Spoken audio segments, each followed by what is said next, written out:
There are currently 4 models in the SiOnyx Aurora range: the Sport, the Black, the Original and the Pro, but only the Pro has a superior recording sensor.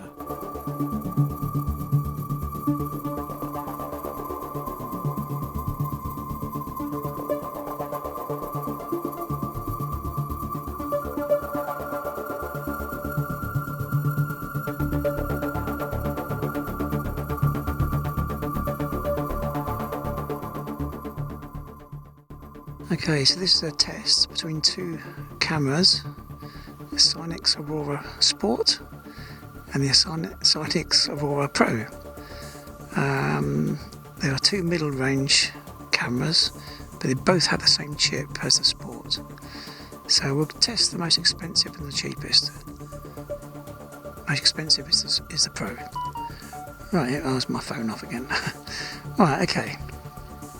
So got the Ursa Major, the Great Bear, and we're familiar with. We can use the 2 pointers on the right hand side. Got towards Polaris. There it is, Little Bear, Ursa Minor. Whole constellation fits in quite nicely. Right, and oh, by the way, 2 galaxies, M80 182 to the right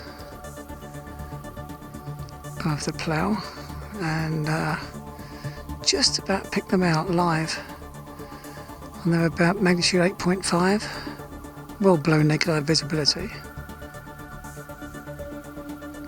Okay, go the opposite way down to Arcturus, one of the brightest stars in the sky. No problem. Oh, lovely meteor. Wow, that's good timing. That was a Perseid meteor, 2nd of August. Perseus is right behind me, so that makes sense. It's coming from Perseus. Okay, where should we go? Oh, we can go up to Corona, the Crown, and there is a star in there about to go supernova. According to the predictions, anytime next few weeks or months, or perhaps even next century. They haven't got it right yet. Okay, above that we should reach Hercules. It's very high up now, and a satellite going through it. By the 2 right hand stars in the middle almost, you have the M13 globular star cluster. Really pretty sight in the telescope. I can just about pick it out in this. Not too much trouble. It's about magnitude 5.5, I believe. Let's move on. Not far from that is Vega, lying with the harp, and the star Vega made famous in the movie Contact. So you should watch it if you haven't seen it. It's great.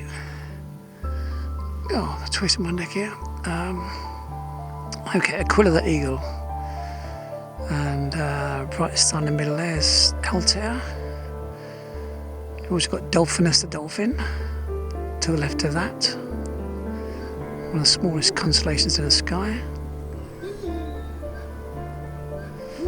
Okay, what else have we got? Oh, overhead, Cygnus the Swan with the Milky Way running right through it, and I can pick it out in this viewfinder, no trouble at all.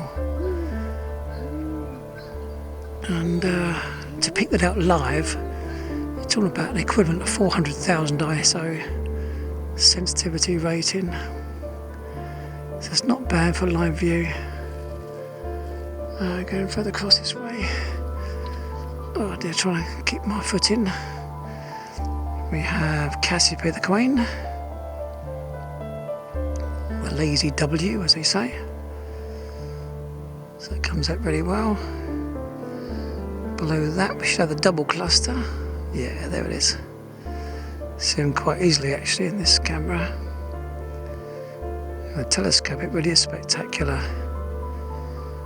Seen it enlarged, and then below that we've got Perseus, where the Perseid star meteor shower appears to have come from. Like the meteor you just saw a minute or so ago, came from that area. Okay, if we go back to the Great Bear, run along the horizon a little. There we go. And up to Ursa Major. At least we picked out a few constellations, a meteor or two, a satellite or so, and yeah, it was a good test, I hope. I hope you like the comparison and make up your mind as to which one you might want to purchase. But these are using identical settings, 24 frames a second, 720p resolution, -1 the light pollution, the background noise to cut it down, and so on. The identical settings for both cameras, so it's a fair comparison. Thank you.